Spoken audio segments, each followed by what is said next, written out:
রাত্রিতে তার ভালো ঘুম হয়নি, বারবার ঘুম ভেঙেছে।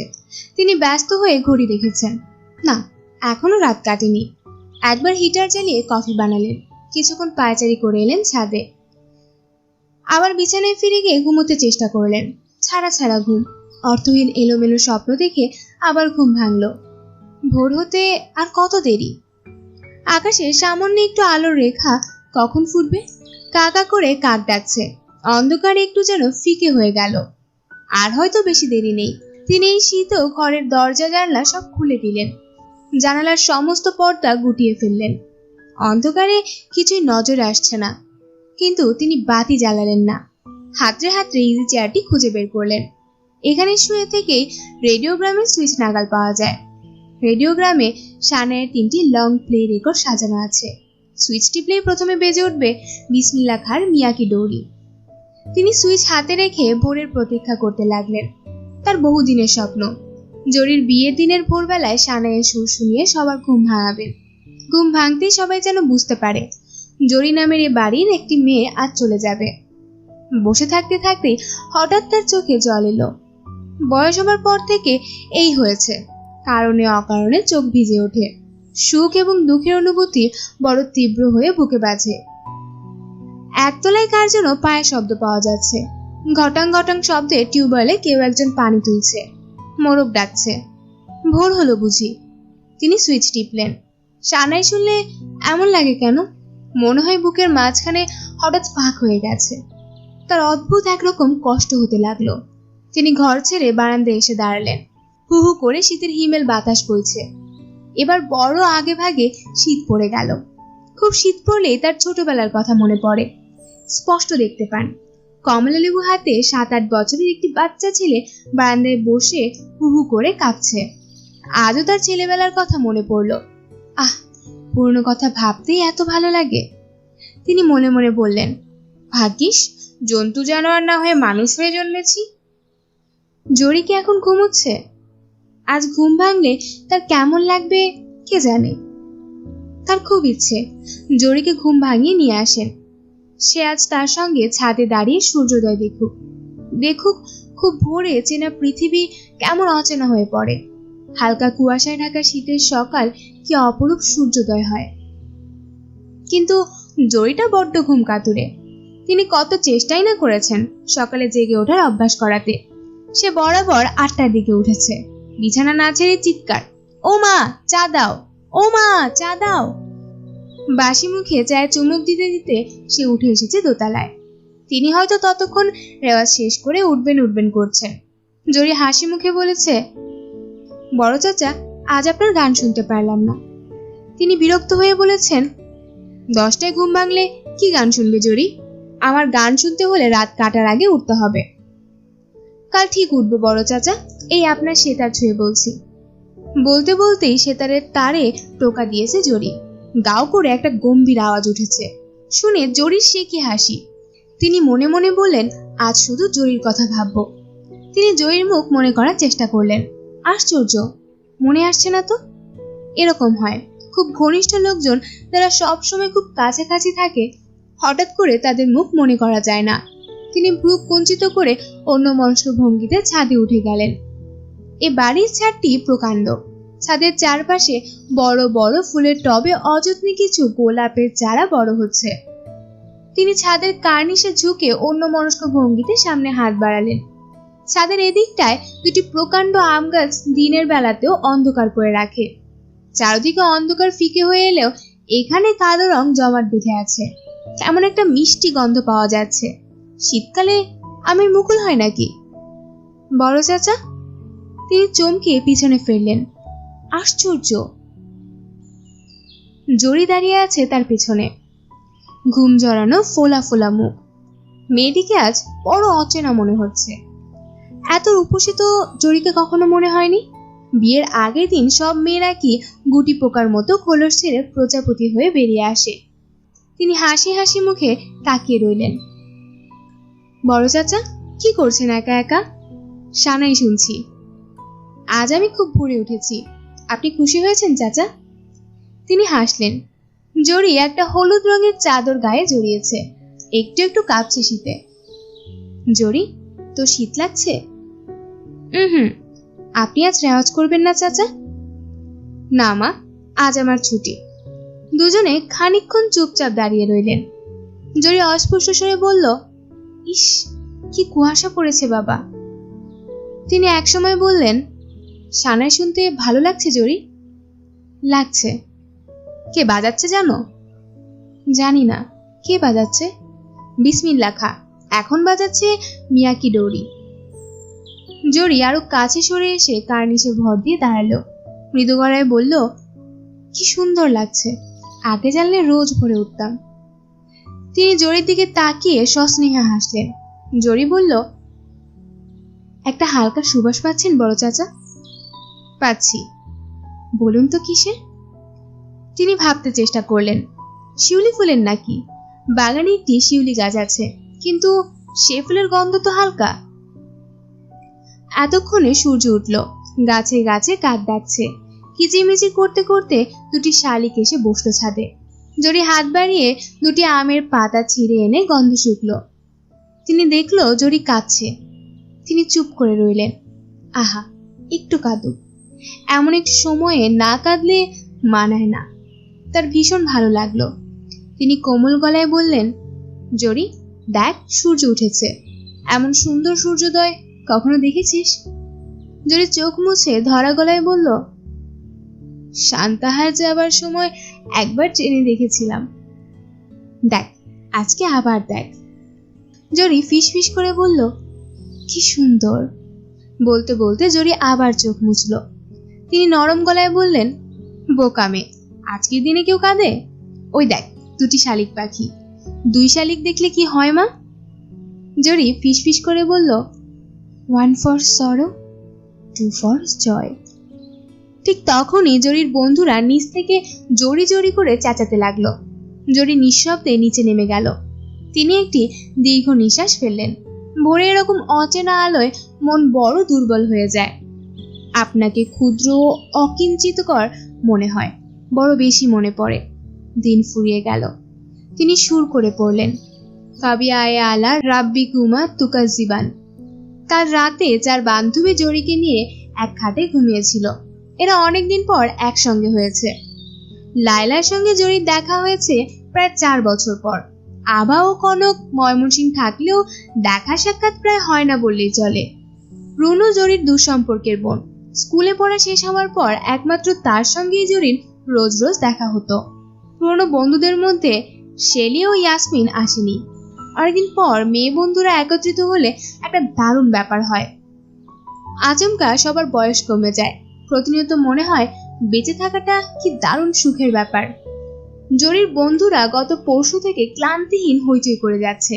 গুজগুজ করে খানিকক্ষণ গল্প, পর মুহূর্তে উচ্ছ্বাসিত হাসি, আবার খানিকক্ষণ গল্প, আবার হাসি। একজনকে হয়তো দেখা গেল হঠাৎ কি কারণে দল ছেড়ে দৌড়ে পালাচ্ছে। তার পিছনে পিছনে ছুটছে বাকি সবাই।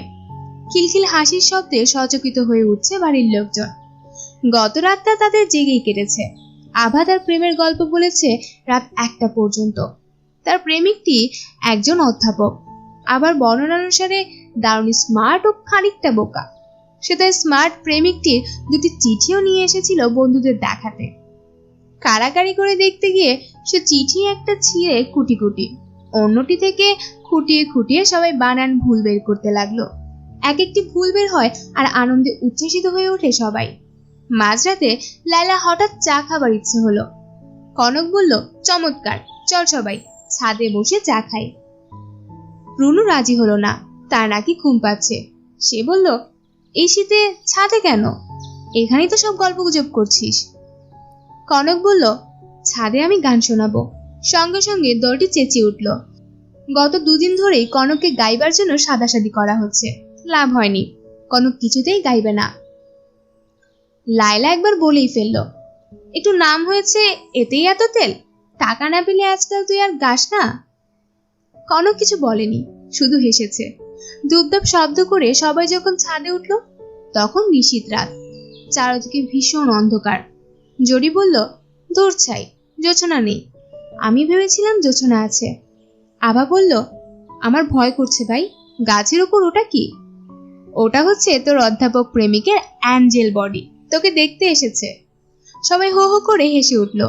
এই হাসির মধ্যে গান শুরু করলো কনক, সগন গহন রাত্রি। গান শুরু হতেই সবাই চুপ করে গেল। আবার চাপা গলায় বলল, কি সুন্দর গায়, বড় হিংসা লাগে। কনকের গলা খুব ভালো, ছোটবেলায় কিন্তু কেউ বুঝতে পারেনি অল্প সময়ে কনকের এত নাম ডাক হয়ে যাবে। রেডিওতে প্রথম যখন গায় তখন সে কলেজে পড়ে, তার পরপরই তার গানের প্রথম ডিস্ক বের হয়, যার এক পিঠে আমি যখন তার দুয়ারে ভিক্ষা নিতে যাই, অন্য পিঠে ওগো শেফালি বনের মনের কামনা। কনক পরপর 4টি গান গাইল। গানের মাঝখানে জরির মা চায়ের পট নিয়ে মৃদু অনুযোগের সুরে বলল, নাও তোমাদের চা। এত রাতে ছাদে গান বাজনা কি ভালো? চা খেয়ে ঘুমোতে চাও সবাই। কেউ নড়ল না। রুনু বলল, কনক, আজ সারা রাত তোমাকে গাইতে হবে। জরির মাও একপাশে বসে পড়লেন। জরির বড় চাচা উঠে এলেন ছাদে। আসর যখন ভাঙলো তখন রাত 2টো। জরির বড় চাচা বললেন, বড় ভালো লাগলো মা, বড় মিঠা গলা। জরির গলাও ভালো ছিল, কিন্তু সে তো আর শিখলো না। আবা বলল, এখন শিখবে। সবাই খিলখিল করে হেসে উঠল। কনক বলল, আপনার একটা গান শুনি। অন্যদিন, আজ অনেক রাত হয়েছে, তোমরা ঘুমোতে যাও। সে রাতে কারোরই ঘুম হলো না। জরির বড্ড মন কেমন করতে লাগলো। তার ইচ্ছে করলো মার কাছে গিয়ে ঘুমোয়, কিন্তু সে মরার মতো পড়ে রইল। আবার একবার ডাকলো, জরি, ঘুমিয়েছিস? জরি তার জবাব দিল না। একসময় ঘুমিয়ে পড়লো সবাই, শুধু জরি জেগে রইল। বিয়ের আগের রাতে কোনো মেয়ে কি আর ঘুমোতে পারে? ইনিয়ে বিনিয়ে বৈরবীর সুরে সানাই বাজছে। যে সুরটি ওঠানামা করছে সেটি যেন একটি শোকাহত রমণীর বিলাপ। অন্য যে সুরটি ক্রমাগত বেজে যাচ্ছে সেটি যেন বলছে, কেঁদো না মেয়ে, শোনো, তোমাকে কি চমৎকার গান শোনাচ্ছি। জরির বন্ধুদের ঘুম ভেঙেছে। জরি ঘরে নেই। লাইলা গাঢ় স্বরে ডাকলো, ও কনক, কনক। কি সানাই শুনছিস? শুনছি। ভালো লাগছে তোর? না, খুব মন খারাপ করা সুর। তারা সবাই ঘর ছেড়ে বাইরে এসে দাঁড়ালো। আবার গলা উঁচিয়ে ডাকলো, জরি, জরি। জরি ছাদ থেকে আসতে সবাই দেখলো তার চোখ ঈষৎ রক্তাক্ত ও ফোলা ফোলা। রুনু বলল, রাতে তোর ঘুম হয়নি না রে? খুব হয়েছে। এখন তোর কেমন লাগছে জরি? কেমন আর লাগবে, ভালোই। আয় বাগানে বেড়াতে যাই। তারা বাগানে নেমে গেল। এ বাড়িতে বাগানটি পুরনো। জরির দাদার খুব ফুলের শখ ছিল। মালি রেখে চমৎকার বাগান করেছিলেন। বর্ষাই গোলাপের প্রকাণ্ড একটা ঝাড় ছাড়া এখন আর কিছুই অবশিষ্ট নেই। বাড়ির সর্বদক্ষিণে বেশ কিছু হাসনাহিনা গাছ আছে। সেখানে হাঁটু উঁচু বড় বড় ঘাস গজিয়েছে। ওদিকটায় কেউ যায় না। আবা বলল, এত সুন্দর বাগান কেউ যত্ন করে না কেন রে? জরি বলল, বাগানের শখ নেই কারো। এক পরি আপার ছিল, সে তো আর থাকে না এখানে। লাইলা বলল, পরি আপা কি আগের মতোই সুন্দর আছে? এলেই দেখবি। কখন আসবে? সকাল 8:30টায়, ময়মনসিংহ এক্সপ্রেসে। কনক বলল, এত বড় গোলাপ হয় নাকি? আশ্চর্য। জরি, গোলাপ তুলবো একটা? তোল না। 4 জন অলস ভঙ্গিতে ঘুরে বেড়াতে লাগলো। সবাই কিছু পরিমাণ গম্ভীর। লাইলা ঘন ঘন কাশছে। কাল রাতে তার ঠান্ডা লেগেছে। কনকের দেখা দেখি সবাই গোলাপ ছেড়ে খোপায় গুজেছে।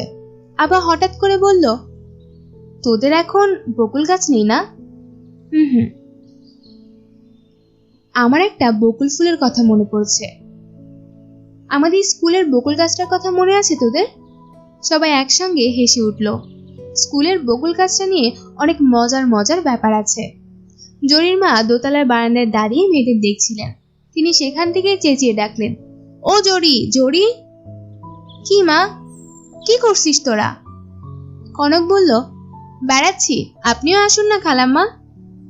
জরির মা হাসি মুখে নেমে এলেন। মনে হলো মেয়েদের দলে এসে তার বয়স যেন হঠাৎ করে কমে গিয়েছে।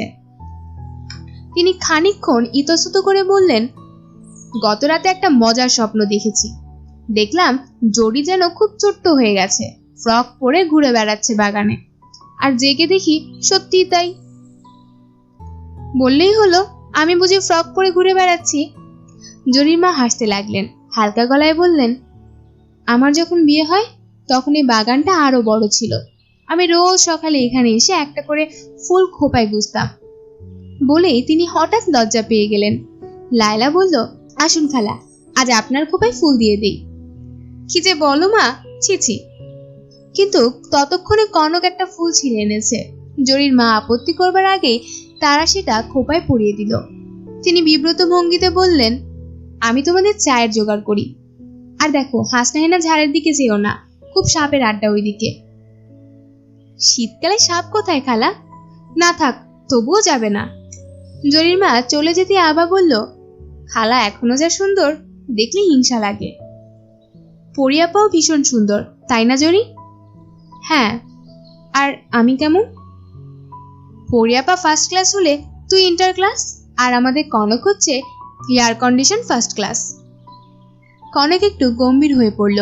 জরির দিকে তাকিয়ে বলল, তোর খুব মায়াবী চেহারা জরি, রূপবতী হওয়া খুব বাজে ব্যাপার।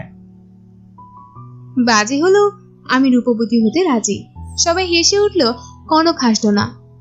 অসাধারণ সুন্দরী হয়ে জন্মানোয় সে অনেকবার বাথরুমের দরজা বন্ধ করে কেঁদেছে। অনেকবার তার মনে হয়েছে সাধারণ একটা বাঙালি মেয়ে হয়ে সে যদি জন্মাতো, শ্যামলা রং, একটু বোকা বোকা ধরনের মায়াবী চেহারা, কিন্তু তা হয়নি। পুরুষের লুব্ধ দৃষ্টির নিচে অনেক যন্ত্রণার মধ্যে তাকে বড় হতে হয়েছে। অনেক ছোটবেলায় কেউ যখন বলতো, কনকের মতো সুন্দর একটা মেয়ে দেখছি আজ, তখন কি ভালোই না লাগতো। কুয়াশা কেটে রোদ উঠেছে, ধানি রঙের নরম রোদ। শিশির ভেজা মাটি থেকে আর্দ্র এক ধরনের গন্ধ আসছে। মেয়েদের দলটি গোল হয়ে বসে আছে শিউলি গাছের নিচে। এই গাছটি একসময় প্রচুর ফুল ফোটাতো, আজ আর সে ক্ষমতা নেই। কয়েকটি সাদা সাদা ফুল পড়ে আছে। শীতের বাগানে যখন ধানি রঙের রোদ ওঠে এবং সেখানে যদি কয়েকটি মেয়ে চুপচাপ গোল হয়ে বসে থাকে, তাহলে বাগানের চেহারাই পাল্টে যায়। বড় চাচা অবাক হয়ে দোতলার বারান্দায় দাঁড়িয়ে তাদের দিকে তাকিয়ে রইলেন। বিয়ে বাড়ির লোকজন ক্রমে ক্রমে জেগে উঠেছে। বাচ্চা ছেলে মেয়েদের হাঁটাপুটি আর কান্নার শব্দ শোনা যাচ্ছে। টিউবওয়েলের ঘটাং ঘটাং করে ক্রমাগত পানি তোলা হচ্ছে। ডেকোরেটের দোকান থেকে লোকজন এসে গেটের জন্য মাপজোক শুরু করেছে। জরির বাবা অকারণে একতলা থেকে দোতলায় ওঠানামা করছে। মাঝে মাঝে তার উঁচু গলা শোনা যাচ্ছে, 1 ঘন্টা ধরে বলছি 1 কাপ চা দিতে, শুধু 1 কাপ চা, এতেই এত দেরি? মেয়ের বিয়ে কি আর কারো হয় না? আবা হঠাৎ বলল, জরি, তোর ছোট চাচার ছেলে কি আমেরিকায় চলে গেছে? না, 17 তারিখে যাবে। একাই যাচ্ছে? না, বড় চাচা সঙ্গে যাবেন। কনক বলল, কি জন্য যাচ্ছেন? কই, আমি তো কিছু জানি না। জরি অস্বস্তি বোধ করলো, থেমে থেমে বলল, চিকিৎসা করাতে যাচ্ছে, মেরুদণ্ডে গুলি লেগেছে, সেই থেকে প্যারাপ্লেজিয়া হয়েছে, কোমরের নিচে থেকে অবশ।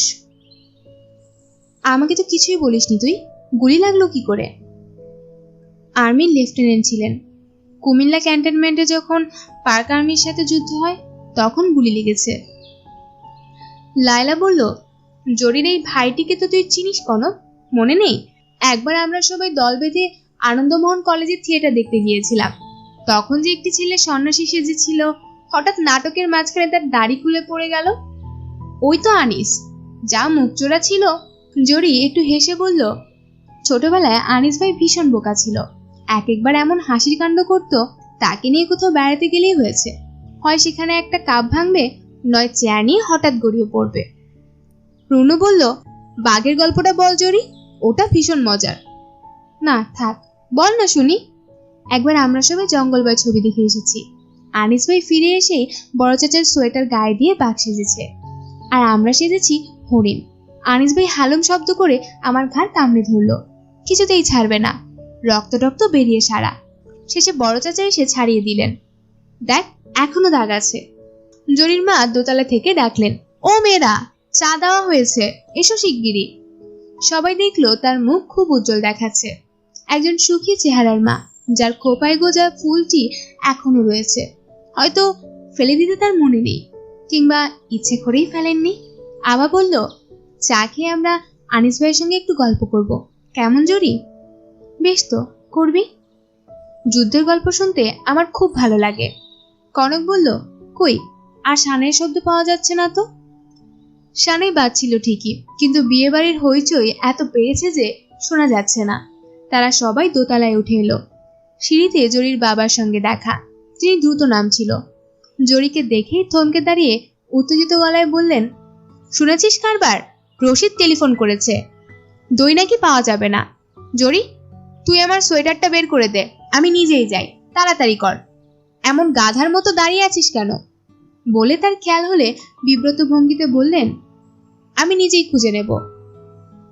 জরির বন্ধুরা হাসতে লাগলো। সমস্ত শরীর মনে হচ্ছে অবশ হয়ে যাচ্ছে। কোমরের কাছে চিনচিনে ব্যথা ক্রমশ তীব্র তীক্ষ্ণ হয়ে উঠেছে। সে তোয়ালে দিয়ে মুখ মুছল। ব্যথাটা শুরু হলেই ভীষণ ঘাম হয় ও পানির প্রবল তৃষ্ণা হয়। আজ টেবিলে পানির জগটি শূন্য। বিয়েবাড়ির ব্যস্ততার জন্য হয়তো রাত্রিরে পানি রেখে যেতে কারো মনে নেই। আনিস উল্টো দিকে 100 থেকে গুনতে শুরু করলো। 100, 99, 98। কোন একটা ব্যাপারে নিজেকে ব্যস্ত রাখা, যাতে ব্যথাটা ভুলে থাকা যায়। ঘড়িতে 6:30 বাজে। অন্যদিন এই সময় টিঙ্কু এসে পড়ে। আজ আসেনি। বিয়ে বাড়ির হইচই ফেলে সে যে আসবে এরকম মনে হয় না। তবু দরজার পাশে কোন একটা শব্দ হতেই আনিস উৎকণ্ঠ হয়ে ওঠে। না, টিঙ্কু নয়। আবার তোয়ালে দিয়ে মুখের ঘাম মুছে আনিস কাতরাতে থাকে। 80, 79, 78, 77। 7টা বেজে গেছে। আজ তাহলে টিঙ্কু আর এলোই না। অন্যদিন ভোর 6টার মধ্যেই দরজায় ছোট ছোট হাতের থাবা পড়ত।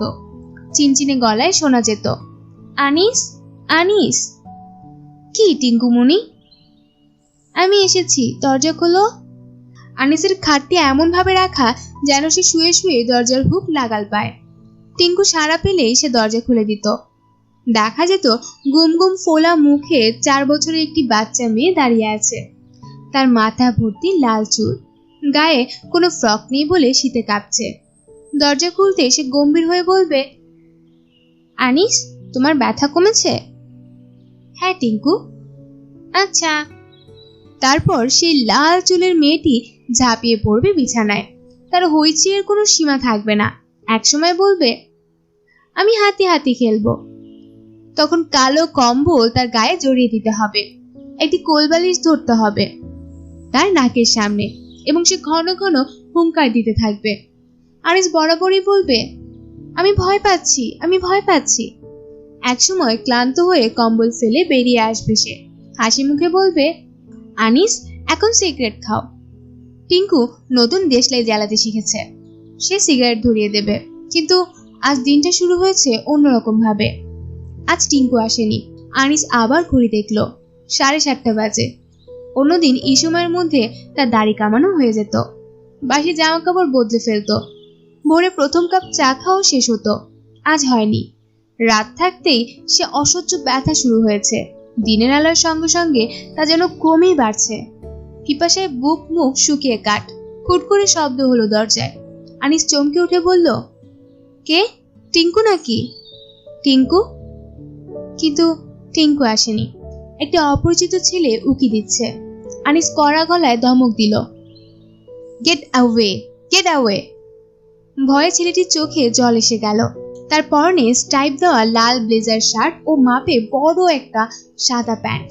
প্যান্ট বারবার খুলে পড়ছে আর সে টেনে টেনে তুলছে। আনিস খেপে গিয়ে বলল, যাও এখান থেকে, যাও। ছেলেটি প্যান্ট ছেড়ে দিয়ে হাত দিয়ে চোখে জল মুছল। অনেক দূরে নেমে গেল প্যান্ট। সে ভয় পাওয়া গলায় বলল, আমি হারিয়ে গেছি, আম্মাকে খুঁজে পাই না। কি নাম তোমার? বাবু। আনিস খানিকক্ষণ তাকিয়ে রইল বাবুর দিকে। হঠাৎ গলার স্বর পাল্টে কোমল সুরে বলল, ভেতরে এসো বাবু। বাবু সংকুচিত ভঙ্গিতে ভেতরে এসে ঢুকলো। একটু ইতস্তত করে বলল, তুমি কাঁদছো কেন? আমার অসুখ করেছে। পেটে ব্যথা? বসো তুমি চেয়ারে, তোমার আম্মাকে খুঁজে দেব। তুমি কোথায় থাকো? বাসায় থাকি। কি নাম তোমার? বলেছি তো একবার। ও, তোমার নাম বাবু। বসো একটু। আনিস তোয়ালা দিয়ে আবার কপালের ঘাম মুছল। 9টা বেজে গেছে। রোদ এসেছে ঘরের ভেতর, একটা ভ্যাপসা ধরনের গরম পড়েছে। বাসি বিছানা থেকে এক ধরনের ভেজা গন্ধ আসছে। বাবু বসে আছে চুপচাপ, সে এক দৃষ্টিতে তাকিয়ে আছে আনিসের দিকে। আনিস ভাই, ভেতরে আসবো? দরজার ওপাশে জরির বন্ধুরা কৌতূহলী চোখে উকি দিচ্ছে। এদের মধ্যে এক রুনুকে আনিস চিনতে পারল। আনিস বলল, জরি আসেনি? না, সে একতলায় আটকা পড়েছে। জরির গায়ে হলুদের আয়োজন চলছে নিচে। পরীর জন্য অপেক্ষা করতে করতে গায়ে হলুদের অনুষ্ঠান পিছিয়ে গেল। পরীর আসবার সময় হয়েছে, তাকে আনতে স্টেশনে গাড়ি গিয়েছে। চিত্রিত পিড়িতে বসে আছে জরি। কলসিতে করে পানি এনে রাখা হয়েছে। জরির সামনে ডালায় বিচিত্র সব জিনিসপত্র সাজানো। সেখানে আবার দুটি প্রদীপ জ্বলছে। রাজ্যের মেয়েরা ভিড় করেছে সেখানে। বরের বাড়ি থেকে পাঠানো গায়ে হলুদের শাড়ি নিয়ে বেশ হইচই হচ্ছে। কাজের বেটিরাও নাকি এত কম দামি শাড়ি পরে না, এ ধরনের কথা শোনা যাচ্ছে। রুনু এই ফাঁকে তার বন্ধুদের দোতলায় নিয়ে এসেছে। কনক তখন থেকে আনিসের সঙ্গে দেখা করবার কথা বলছিল। আনিস বলল, ভিতরে আসো রুনু, কি ব্যাপার? আনিস ভাই, এরা সবাই জরি আপার বন্ধু, তোমার সঙ্গে আলাপ করতে এসেছে। আনিস বিরক্ত চেপে কোনো মতে বলল, তোমরা বসো। ঘরে বসবার কিছু নেই, একটি মাত্র চেয়ার, সেটিতেও বাবু গম্ভীর হয়ে বসে আছে।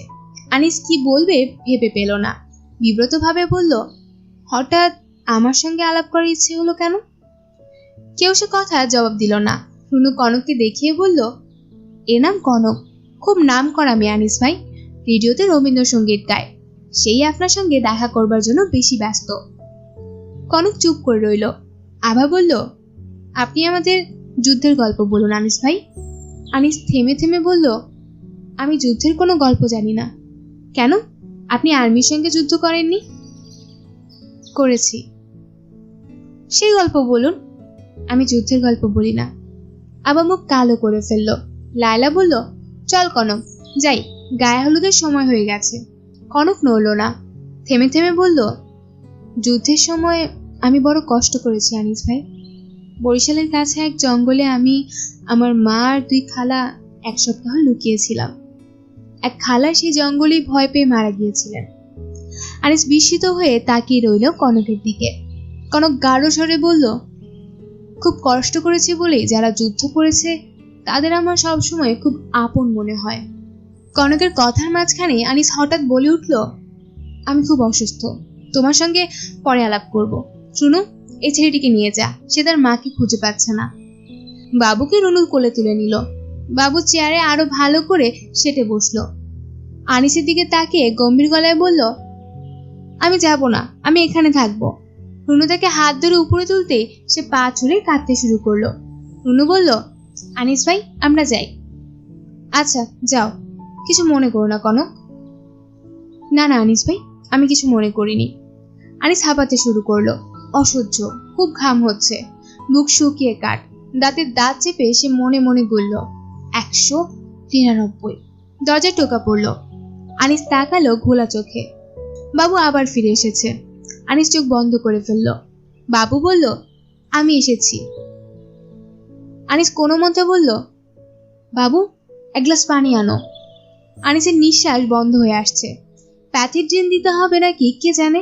বড় চাচাকে খবর দেওয়া প্রয়োজন। বাবু পানির খোঁজে বেরিয়ে একা একা ঘুরে বেড়াতে লাগলো। হাঁটতে হাঁটতে চলে গেল ছাদে। সেখানে মিস্ত্রিরা শামিয়ানা খাটাচ্ছে। সে অনেকক্ষণ তাই দেখলো, তারপর নেমে এলো দোতলায়। দোতলা খা খা করছে, সবাই গিয়েছে গায়ে হলুদে। সে এ ঘরে থেকে ও ঘরে ঘুরে বেড়াতে লাগলো।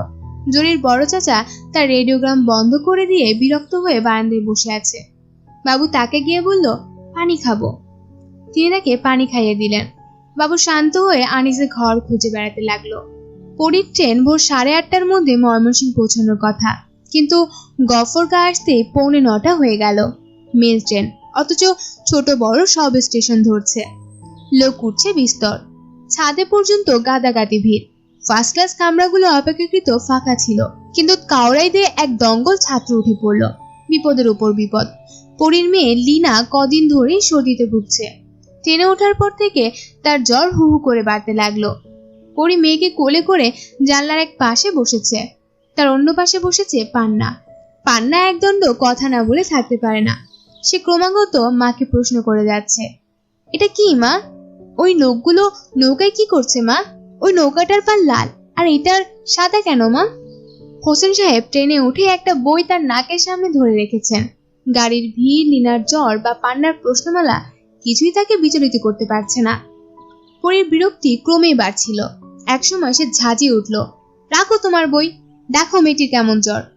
হোসেন সাহেব হাত বাড়িয়ে মেয়েটার উত্তাপ দেখলেন, শান্ত গলায় বললেন, ও কিছু না, এক্ষুনি রেমিশন হবে। তিনি বইয়ের পাতা উল্টাতে লাগলেন। পান্না বলল, মা, রেমিশন কি? কি জানি কি, চুপ করে বসে থাক। গাড়ির অনেকেই কৌতূহল হয়ে তাকাচ্ছে পরীর দিকে। পরী সেই ধরনের মহিলা যাদের দিকে পুরুষেরা সবসময় কৌতূহলী হয়ে তাকায়। চোখে চোখ পড়লেও দৃষ্টি ফিরিয়ে নেয় না। রূপবতী মেয়েদের প্রায়ই বড় রকমের কোনো ত্রুটি থাকে। পরীর একটি মাত্র ত্রুটি, সে বোকা। হোসেন সাহেব পরীকে বিয়ে করে বেশ হতাশ হয়েছেন। শুধুমাত্র রূপ একটি পুরুষকে দীর্ঘদিন মুগ্ধ করে রাখতে পারে না। পরীর মেয়ে দুটি মায়ের মতো রূপবতী হয়নি দেখে হোসেন সাহেব খুশি হয়েছেন। মেয়ে দুটি বাবার গায়ের শ্যামলা রং পেয়েছে, চোখ মুখ নাক ফোলা ফোলা, অনেকখানি মিল আছে চাইনিজ বাচ্চাদের সঙ্গে। অ্যাবারডিন হসপিটালের এক নার্স হোসেন সাহেবকে জিজ্ঞেস করেছিলেন, বাচ্চার মা কি চাইনিজ? পরী তার মেয়ে দুটিকে নিয়ে মাঝে মাঝে দুশ্চিন্তায় ভোগে। বড় হলে বিয়ে দিতে ঝামেলা হবে, এইসব ভাবনা তাকে মাঝে মধ্যেই পায়। হোসেন সাহেবকে সে কথা বলতেই তিনি হো হো করে হাসতে থাকেন। পরী রাগী গলায় বলে, এর মধ্যে হাসির কি হলো? কালো মেয়েদের কি ভালো বিয়ে হয়? আমি যদি কালো হতাম, তুমি আমাকে বিয়ে করতে? হোসেন সাহেব একটু অপ্রস্তুত হন। মাঝে মধ্যে পরিবেশ গুছিয়ে কথা বলে। হোসেন সাহেব বলেন, আমার সঙ্গে তোমার বিয়েটা তাহলে খুব ভালো বিয়ে বলতে চাও? পরী তার জবাব দেয় না, কারণ মাঝে মাঝে তার নিজেরই সন্দেহ হয়। যদিও হাসান সাহেব একটি নিখুঁত ভদ্রলোক এবং তাকে বিয়ে করবার ফলেই সে পৃথিবীর অনেকগুলো বড় বড় দেশ ঘুরে বেরিয়েছে, তবুও কোথাও কিছু অমিল আছে। লন্ডনে থাকাকালীন প্রথম এটি পরীর চোখে পড়ে। পরীকে সারাদিন একা একা থাকতে হতো ফ্ল্যাটে। রেকর্ড বাজিয়ে আর রান্না করে কতটুকু সময় বা কাটে? গল্প করার লোক নেই। পরীর ইংরেজি জানলেও বলতে পারে না, আবার বিদেশি উচ্চারণ বুঝতেও পারে না। তার সারাটা দিন কাটতো কয়েদির মতো। হোসেন সাহেব ফিরতেন সন্ধ্যাবেলায়, চা খেয়েই তার পড়াশোনা শুরু হতো। পরী হয়তো একটা গল্প শুরু করেছেন। হোসেন সাহেব হাসি মুখে তাকিয়ে আছেন তার দিকে, কিন্তু কিছুদূর বলবার পরই পরী বুঝতে পারত হোসেন সাহেবের গল্প শোনার মুড নেই। সে তাকিয়ে আছে পরীর দিকে ঠিকই, কিন্তু ভাবছে অন্য কিছু। পরী আচমকা গল্প বন্ধ করত। হোসেন সাহেব বলতেন, তারপর কি হলো? থাক, আর ভালো লাগছে না, এই বলে গম্ভীর হয়ে উঠে যেত পরী। তার আরো খারাপ লাগতো যখন দেখতো হোসেন সাহেব গল্প বন্ধ হওয়ায় খুশি হয়েছে। পরী বলল, ময়মনসিংহ আর কত দূর? হোসেন সাহেব বই থেকে চোখ তুলে বললেন, দূর আছে। পরী বলল, বাই রোডে এলে কত ভালো হতো। হোসেন সাহেব জবাব দিলেন না। পান্না বলল, বাই রোডে এলে ভালো হতো কেন মা? আর একটা কথা বলে চর খাবি পান্না। পরী ঝাঁজিয়ে উঠল। পান্না উসকুস করতে লাগলো। আর একটা কথা জানবার জন্য তার খুব ইচ্ছে হচ্ছে। সে কয়েকবার মার দিকে তাকালো। মা ভীষণ গম্ভীর। কাজেই সে ঝুঁকে এলো বাবার দিকে। ফিসফিস করে কানে কানে বলল, বাবা, একটা কথা শোনো। বলো। ওই যে কারেন্টের তারে পাখি বসে আছে দেখছো? দেখলাম, শালিক পাখি। ওই পাখিগুলি শখ খায় না কেন? টেলিগ্রাফের তারে বসে আছে।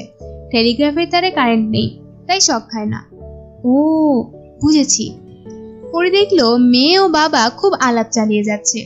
সে আগেও দেখেছে মেয়ের সঙ্গে আলাপে হোসেনের কোনো ক্লান্তি নেই। তখন আর্জেন্ট কলের কথাও মনে থাকে না। জরুরি টেলিফোন করতে হবে বলে হঠাৎ উঠে পড়ারও প্রয়োজন হয় না। ওর মনে হলো সে দারুণ অসুখী ও দুঃখী। এরকম মনোভাব তার প্রায়ই হয়। সে জানালা দিয়ে বাইরে তাকিয়ে রইল। বিলেতে থাকার সময় পরি লক্ষ্য করেছে তার ব্যাপারে হোসেনের কোনো আগ্রহ নেই। প্রায়ই এক গাদা চিঠি আসতো পরির। হোসেন সাহেব ভুলেও জিজ্ঞেস করতো না চিঠি কে লিখলো। সেসব চিঠির জবাব লিখতে এক এক সময় গভীর রাত হয়ে যেত। ঘড়ির কাঁটার নিয়মে ঘুমোতে যেতেন হোসেন সাহেব। ভুলেও জিজ্ঞেস করতেন না এত রাত জেগে কোথায় চিঠি লেখা হচ্ছে। হোসেন সাহেবের এক বন্ধু প্রায়ই আসতো বাসায়। সে পরির সঙ্গে ঘন্টার পর ঘন্টা আলাপ করত। পরি কোনো কোনো দিন ইচ্ছে করে সেই বন্ধুটির সঙ্গে বেড়াতে যেত। ফিরতে রাত হতো প্রায় সময়। পরি চাইতো হোসেনের মনে একটু সন্দেহ দেখা দিক। ঈর্ষার কিছু জীবাণু কিলবিল করে উঠুক তার মনে, কিন্তু সেরকম কিছুই হয়নি। হোসেন নির্বিকার ও নিরাসক্ত। হাল ছেড়ে দিয়ে নিজেকে গুটিয়ে নিল পরি। লীনা পান্না এলো সংসারে। যমজ মেয়ে একা সামলানো মুশকিল। রাত জাগা, কাপড় বদলে দেওয়া, ঘড়ি দেখে দেখে দুধ বানানো, এসব করতে করতে একসময় পরির মনে হলো সংসারটা এমন কিছু খারাপ জায়গা নয়। হোসেনের মতো স্বামী নিয়ে সুখী হতে বাধা নেই, কিন্তু হোসেন যদি আরো একটু কাছে আসতো। পরির কত কি আছে গল্প করবার, সে সব যদি সে মন দিয়ে শুনতো। কথার মাঝখানে থেমে গিয়েও যদি না বলতো, পরি আজ বড় ঘুম পাচ্ছে, তাহলে জীবনটা অনেক বেশি অর্থবহ ও সুরভিত হতো না। ময়মনসিংহ এসে গেল প্রায়। এগ্রিকালচার ইউনিভার্সিটি স্টেশনে গাড়ি এসে থেমেছে। ছাত্রদের দলটি নেমে যাওয়াতে কামরাটি একেবারে ফাঁকা হয়ে গেছে। হাসান সাহেব বই বন্ধ করে জানলা দিয়ে গলা বের করলেন। চমৎকার ইউনিভার্সিটি, সবুজে সবুজে ছয়লাভ। সাদা রঙের বড় বড় দালানগুলিকে দ্বীপের মতো লাগছে। রাস্তার দুপাশে নারকেল গাছের সারি। পরি বলল, লিনার জ্বর আর নেই, দেখো তো কটা বাজে। 10:15, 2.5 ঘন্টা লেট। পান্না বলল, 2.5 ঘন্টা লেট হলে কি হয় বাবা? খুব মজা হয়। জুতা পরে নাও পান্না, আর দেরি নেই। লীনাকে শুইয়ে রেখে পরি টয়লেটে গিয়ে চুল আঁচড়ালো। পান্না জুতা পরিয়ে দিল। লীনা ঘুম ভাঙিয়ে তার জামা বদলে দিল। বেশ লাগছে তার। পরি হালকা গলায় বলল, জরির গায়ে হলুদ কি হয়ে গেল? তোমার জন্য নিশ্চয়ই অপেক্ষা করবে। পরি হাসি মুখে বলল, বউ সাজলে জরিকে কেমন দেখাবে কে জানে। হোসেন সাহেব জবাব দিলেন না। তিনি খানিকক্ষণ অন্যমনস্ক হয়ে পড়েছেন। দূর থেকে স্টেশনের লাল দালান দেখা যাচ্ছে। লাইন বদল হওয়ায় ঘটং ঘটং শব্দ আসছে। হোসেন সাহেব হঠাৎ বললেন, পরি, আনিসের চিঠির কথাটা মনে আছে? বড় কষ্ট লাগছে। পরি বলল, আনিস বাঁচবে তো? না, স্পাইনাল কর্ডের লম্বোসেক্রালের রিজিয়নে ড্যামেজড।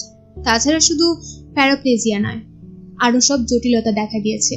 শুনেছি প্যাথেডিনও দিতে হয়। পরি গম্ভীর হয়ে পড়ল। হোসেন সাহেব বললেন, কাল রাত থেকে আনিসের চিঠির কথা মনে পড়েছে। তোমার কাছে আছে সেটা? না, নেই। চিঠিটি আনিস পরীকে অনেক বর্ণিতা করে লিখেছিল।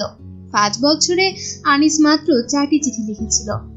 6-7 লাইনে দায় সারা গোছের চিঠি, কিন্তু শেষ চিঠিটি ছিল সুদীর্ঘ। চিঠিতে অনেক কায়দা কানুন করে লিখেছিল সে জরিকে বিয়ে করতে চায়। কাউকে বলতে লজ্জা পাচ্ছে, তবে জরির কোনো আপত্তি নেই। এখন একমাত্র ভরসা পরি। পরি যদি দয়া করে কিছু একটা করে তাহলে সারা জীবন সে ইত্যাদি ইত্যাদি। পরিয়ে চিঠি পেয়ে হাসবে কি কাঁদবে ভেবে পায়নি। সে জোর গলায় বলেছিল জরি কিছুতেই রাজি হবে না। ভাই বোনের মতো মানুষ হয়েছি, ছোটবেলায় সবাই এক খাটে ঘুমাতাম। কিন্তু হোসেন সাহেব খুব শান্ত গলায় বলেছেন, খুব রাজি হবে। আনিসের মতো ছেলে হয় না। তুমি লেখো শ্বশুর সাহেবকে, আমিও লিখব। আনিসের চিঠি পড়ে হোসেন সাহেবের বুঝতে একটু অসুবিধা হয়নি যে চিঠিটা আসলে লিখেছে জরি। আনিস শুধু কপি করেছে। চিঠিতে 5 বার আশ্চর্য শব্দটি আছে। ঘন ঘন আশ্চর্য ব্যবহার করার জরির পূর্ণ অভ্যাস। তার সব চিঠি শুরু হয় এইভাবে, আশ্চর্য, বহুদিন আপনাদের চিঠি পাই না। আনিস খুবই ভালো ছেলে, এতে সন্দেহের কোনো কারণ নেই। তবু পরি জানতো বাবা রাজি হবেন না। তিনি কোনো এক বিচিত্র কারণে আনিসকে সহ্য করতে পারতেন না। তাছাড়া আনিসের মা বিধবা হবার পরপরই আরেকটা ছেলেকে বিয়ে করে খুলনায় চলে যান। এ নিয়ে অনেক কথা ওঠে। সব জেনে শুনে পরির বাবা আনিসকে পাত্র হিসেবে পছন্দ করবেন কেন? তাছাড়া এত ঘনিষ্ঠভাবে চেনা একটা ছেলেকে কি বিয়ে করা উচিত? পরি খুব দুশ্চিন্তায় পড়ে গিয়েছিল।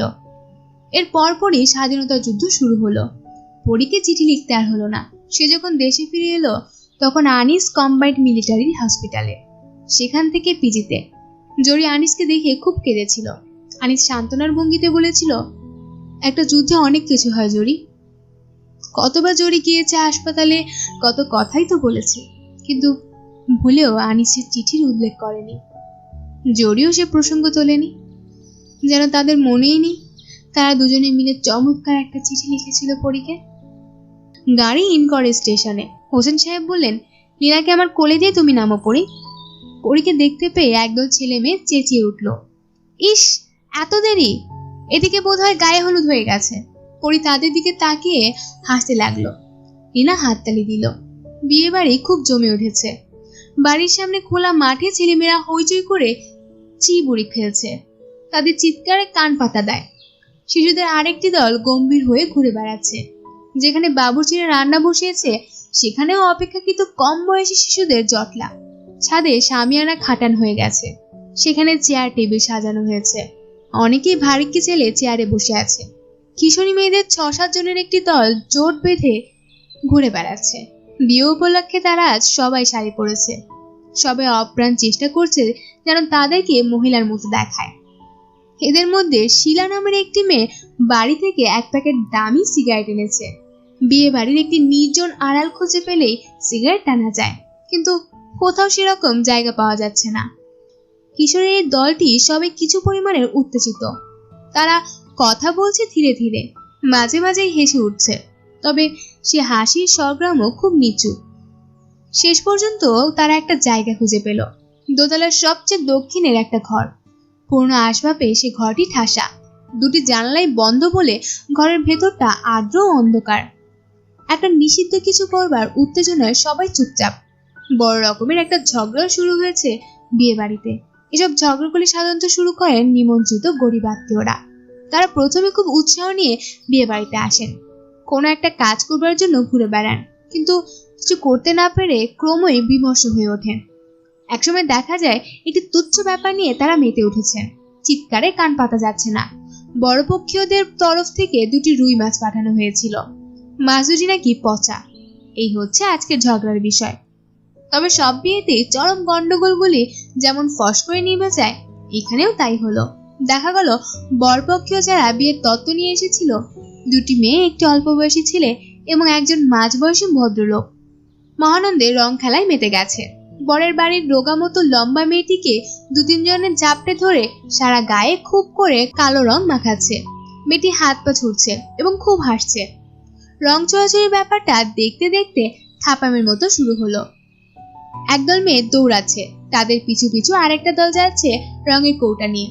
খিলখিল হাসি, চিৎকার আর ছোটাছুটিতে চারদিক সরগর।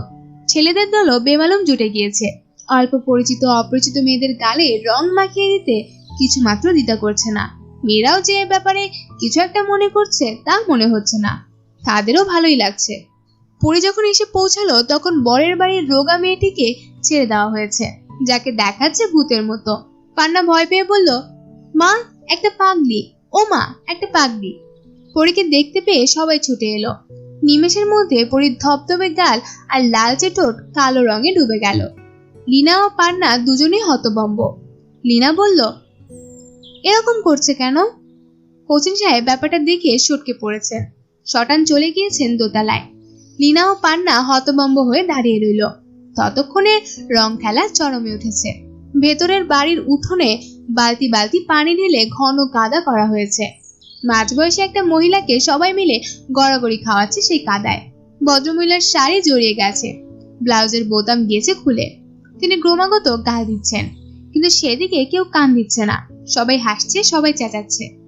লীনা ও পান্নার বিমর্ষ ভাব কেটে গিয়েছে, তারাও মহানন্দে জুটে পড়েছে সে খেলায়। পান্না স্ফূর্তিতে ঘন ঘন চেঁচাচ্ছে, এমন মজার ব্যাপার সে বহুদিন দেখেনি। জড়িয়ে এসে দাঁড়িয়েছে বারান্দায়। সে সবার দিকে তাকিয়ে মৃদু মৃদু হাসছে। তার একটু লজ্জা লজ্জা করছে। পরি কাদামাখা শরীরে জড়িকে জড়িয়ে ধরল। জড়ি বলল, আপা কখন এসেছিস? এই তো এখন। তোর কেমন লাগছে জড়ি? কি কেমন লাগছে? বিয়ে। জড়ি হাসতে লাগলো। রং চোরাচুরির হাত থেকে বাঁচার জন্য হোসেন সাহেব অতিরিক্ত ব্যস্ততায় দোতলায় উঠে এসেছেন। তার গায়ে শার্ক স্কিনের দামি কোট, নষ্ট হলেই গেল। বিয়ে টিয়ের সময় মেয়েদের কোনো কাণ্ড জ্ঞান থাকে না। উঠোনের কাদায় তাদের গড়াগড়ি করা তো বাঁধবে না।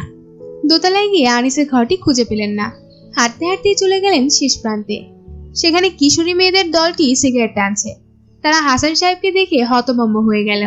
তিনি নিজেও বিস্মিত, তবু হাসি হাসি মুখে বললেন, আনিসের ঘরটা একজন দেখিয়ে দাও তো। কেউ নড়ল না। আনিসের ব্যথা এখন একেবারেই নেই, শরীর বেশ হালকা ও ঝরঝরে লাগছে। জমাদার এসেছিল ঘর ঝাড় দিতে, বেড পেন সরিয়ে নিতে।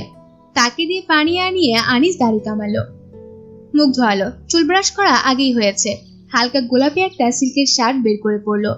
বিয়ে বাড়ি উপলক্ষে কত লোকজন আসে, এ সময় কি বাসি কাপড়ে ভূত সেজে শুয়ে থাকা যায়? বেশ লাগছে আনিসকে। মাঝে মাঝে এরকম চমৎকার সময় আসে, মনে হয় বেঁচে থাকাটা খুব একটা মন্দ ব্যাপার নয়। খবরের কাগজ দিয়ে গেছে খানিক আগে। আনিস আজসহ হয়ে বসে আছে খবরের কাগজ কোলে নিয়ে। খবরের কাগজ কোলে নিয়ে বসে থাকাটাও রোমাঞ্চকর ব্যাপার। আনকোনা নতুন কাগজ, এখনো ভাঁজ ভাঙা হয়নি। ইচ্ছে করলে পড়া শুরু করা যায়। তবে আনিস এইভাবে বেশ কিছুক্ষণ অপেক্ষা করে। তার পড়া শুরু হয় ভেতরের পাতা থেকে। হারানো বিজ্ঞপ্তি, পড়াতে চাই রেকর্ড প্লেয়ার বিক্রি, পাত্রী চাই, এগুলোই তার কাছে বড় খবর। পড়তে আনিসের দারুণ ভালো লাগে। এ থেকে কত মজার মজার জিনিস চোখে পড়ে। একবার রইসুদ্দিন নামের এক ভদ্রলোক বিজ্ঞাপন দিল, আকবর ফিরে আসো, যাহা চাও তাহাই হইবে। তোমার মা রোজ প্যান প্যান করেন। রোজ প্যান প্যান করে শব্দটা আনিসের খুব মনে ধরেছিল এবং সে রীতিমতো চিন্তিত হয়ে পড়েছিল আকবর তার মায়ের কাছে ফিরেছেন কিনা তাই ভেবে। আরেকবার আরেকটি বিজ্ঞাপন ছাপা হলো। রোকেয়া সুলতানা নামের এক স্কুল শিক্ষিকার। বর্ণনার ভঙ্গিটি ছিল এই রকম: আমার বয়স 35, অবিবাহিতা, নিকট আত্মীয় স্বজন কেউ বেঁচে নেই। কোনো সহৃদয় ছেলে আমাকে বিয়ে করলে চিরকৃতজ্ঞ থাকব। আমার চেহারা ভালো নয়। শেষ লাইনে আমার চেহারা ভালো নয় বাক্যটি একেবারে বুকে বেঁধে। ভদ্রমহিলাকে একটি চিঠি লিখবার দারুণ ইচ্ছে হয়েছিল, কিন্তু কি লিখবে ভেবে পায়নি বলে লেখা হয়নি। আনিস, কি খবর? আনিস তাকিয়ে দেখলো হোসেন সাহেব হাসি মুখে দরজার বাইরে দাঁড়িয়ে আছেন। এই লোকটিকে আনিস খুব পছন্দ করে। দেখা সাক্ষাৎ তেমন হয় না, কিন্তু যখনই হয় আনিসের সময়টা চমৎকার কাটে। হোসেন সাহেব বললেন, বাইরে খুব রং খেলা হচ্ছে, তোমার এখানে আশ্রয় নিতে এলাম। খুব ভালো করেছেন। কখন এসেছেন? এইমাত্র। কেমন আছো বলো? খুব ভালো। তবে যে শুনলাম খুব পেন হয়, মাঝে মাঝে প্যাথেজিন দিতে হয়। তা হয়, কিন্তু এখন ভালো। হোসেন সাহেব কোট খুলে হ্যাঙ্গারে ঝুলিয়ে দিলেন। চেয়ারে বসতে বসতে বললেন, তোমার জন্য গল্পের বই পাঠিয়েছিলাম, পেয়েছো? জি, পেয়েছি। পড়েছো নাকি সব? কিছু কিছু পড়েছি। কি যে রস পাও গল্পের বইয়ে তোমরাই জানো। তোমার পড়িয়াবার তো বই পেলে আর কথাই নেই। একবার কি একটা বই পড়ে ফিসফিস করে এমন কান্না, দুপুরে ভাত খেলো না, রাতেও না। কি বই সেটি? কি জানি কি বই, জিজ্ঞেস করো ওকে। যে লেখক লিখেছে সে নিশ্চয়ই লিখবার সময় খাওয়া দাওয়া ঠিকঠাক করেছে।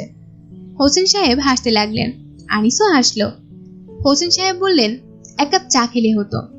আমার এখানে চায়ের সরঞ্জাম আছে, কাউকে ডেকে আনেন। ডাকতে হবে না, আমিই পারবো। হোসেন সাহেব নিঃশব্দে উঠে গিয়ে হিটার জ্বালালেন। চা চিনির পট খুঁজে বের করলেন। 2টি কাপ ধুয়ে টেবিলে এনে রাখলেন। আনিস দেখলো তিনি মৃদু মৃদু হাসছেন। এই লোকটি বেশ কিছু বিচিত্র অভ্যাস আছে। আপন মনে হাসা, আপন মনে কথা বলা তার মধ্যে পড়ে। এছাড়াও আরো অদ্ভুত অভ্যাস আছে, যেগুলো পরি জানে, কিন্তু পরি সেসব নিয়ে কারোর সঙ্গে গল্প করতে পারে না। তার স্বামী সম্পর্কে সে খুব সজাগ। কেউ তার কোনো দোষ ধরুক, তাকে নিয়ে হাসি তামাশা করুক, এসব সহ্য করতে পারে না। বড় চাচা একবার পরীকে বলেছিল, তোর ভদ্রলোকটি এমন মিনমিনে কেন রে? এতে পরি কেঁদে কেটে অস্থির হয়েছিল। বড় চাচা অপ্রস্তুতের এক শেষ। আবার এও ঠিক, হোসেন সাহেবের সঙ্গে পরির বনিবনা হয়নি। কুমারী অবস্থায় পরি যেসব কথা ভেবে একা একা লাল হতো, তার কোনোটি বাস্তবের সঙ্গে মেলেনি। এ নিয়ে তার গোপন ব্যথা আছে, আনিস তা জানে। সে হঠাৎ বলল, পরি তার বাচ্চা দুটিকে কেমন আদর করে দিল ভাই? খুব, যাকে বলে অ্যানিমেল লাভ। আর আপনাকে? আমাকে ভয় করে। নাও তোমার চা, মিষ্টি লাগবে কিনা বলো। আনিস চায়ে চুমুক দিল। পেটের মধ্যে মোচড় দিয়ে উঠেছে। সকালে নাস্তা হয়নি, এখন বেলা হয়েছে 12টা। খিদে জানান দিচ্ছে। হোসেন সাহেব বললেন, এরকম করছো কেন? ব্যথা শুরু হলো নাকি? না, ও কিছু না। হোসেন সাহেব সিগারেট ধরালেন। আনিস খানিকটা ইতস্তত করে বললেন, আপনি কি সুখী? সামটাইমস। একটা মানুষ সারাক্ষণ সুখী থাকতে পারে না, মাঝে মাঝে সুখী হয়। এখন আমি সুখী। কেন? কি জানি কেন হঠাৎ এসব কথা জিজ্ঞেস করছো যে? দুলা ভাই, মাঝে মাঝে আমি এসব নিয়ে ভাবি। কিছু করবার নেই তো, এজন্য। মাঝে মাঝে আমার মনে হয় আসলে হ্যাপিনেস বলে আলাদা কিছু নেই। আনিসের কথা শেষ হওয়ার আগেই দারুণ হইচই ও চেঁচামেচি শোনা যেতে লাগলো। একটা তীক্ষ্ণ মেয়েলি গলায় কে যেন কেঁদে উঠল। ছাদের উপর থেকে হুড়মুড় শব্দ করে একসঙ্গে অনেক লোক নিচে নেমে এলো। হোসেন সাহেব আধ খাওয়া চায়ের কাপ নামিয়ে রেখে দ্রুত ঘর থেকে বেরিয়ে এলেন। গোলমাল যেমন হঠাৎ শুরু হয়েছিল তেমনি হঠাৎ থেমে গেল। একটা বিয়েবাড়ির হইচই হঠাৎ থেমে গেলে বুকে ধক করে ধাক্কা লাগে। আনিস নিদারুণ অস্বস্তি নিয়ে অপেক্ষা করছিল। হোসেন সাহেব ফিরে আসতে দেরি হলো না। তিনি আবার তার ঠান্ডা চায়ের কাপে চুমুক দিলেন। আনিসের দিকে তাকিয়ে অন্যমনস্ক ভঙ্গিতে হাসলেন। আনিস বলল, কি হয়েছিল দুলা ভাই? আমার মেয়ে পান্না ডুবে গিয়েছিল পুকুরে। বলেন কি? সঙ্গে সঙ্গে তুলে ফেলেছে। পুকুরে গেল কি করে? মেয়েরা সবাই রং খেলে গিয়েছিল পা ধুতে, পান্নাও গিয়েছিল। হোসেন সাহেব আরেকটা সিগারেট ধরালেন। আনিস দেখলো আগুন জ্বালাতে গিয়ে তার হাত কাঁপছে। দেশলাইয়ের কাঠি বারবার নিভে যাচ্ছিল। আনিস বলল, আপনি পরীর কাছে যান। যাই, সিগারেট শেষ করে নেই। পরী কি করছে জানো? লীনা পান্না তার 2 বাচ্চাকে জড়িয়ে ধরে বসে আছে। মাঝে মাঝে অবিকল গরুর মতো গলায় চিৎকার করে কাঁদছে। দুলাভাই, আপনি পরীর কাছে যান। যাই। আনিস, তুমি হ্যাপিনেস সম্পর্কে জানতে চাইছিলে? পরে বলবেন, এখন পরীর কাছে যান। হ্যাঁ, তাই যাই। হোসেন সাহেব উঠে দাঁড়ালেন।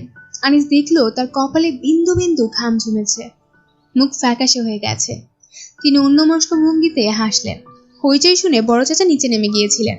ততক্ষণে পান্নাকে পানি থেকে তোলা হয়েছে এবং পান্নার চারপাশে একটি বড় জটলা সৃষ্টি হয়েছে। সবকটি বাচ্চা তার স্বরে চেঁচাচ্ছে। বড় চাচা কয়েকবার জানতে চেষ্টা করলেন কি হয়েছে, কিন্তু সবাই হইচই করছে, কেউ কিছু বলছে না। তিনি ভিড়ের মধ্যে উকি দিয়ে দেখলেন পরী তার 2 মেয়েকে জড়িয়ে ধরে ঠকঠক করে কাঁদছে। পরীর গা ভেজা, তার মাথায় কচুরি পানা ছোট ছোট পাতা লেগে রয়েছে। বড় চাচা ভীষণ অবাক হয়ে গেলেন। গলা চেঁচিয়ে বললেন, কি হয়েছে রে পরী?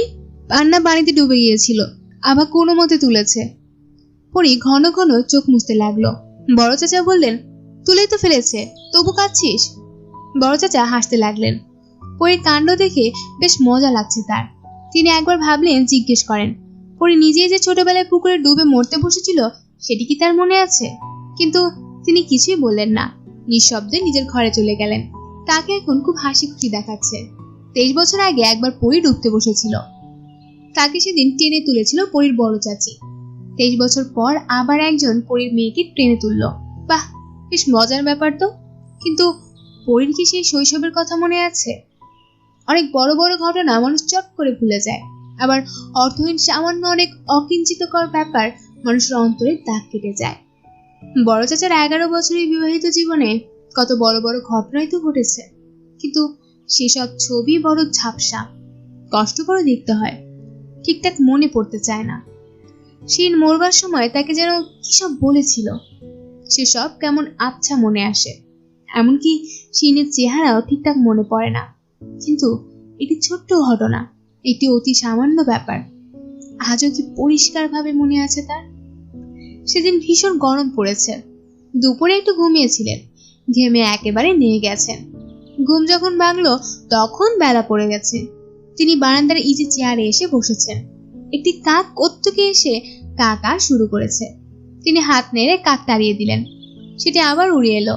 আর ঠিক তখনই শুনলেন ঘরের ভেতর থেকে শিন মৃদু স্বরে সুর করে বলছে, রসুন বুনেছি রসুন বুনেছি।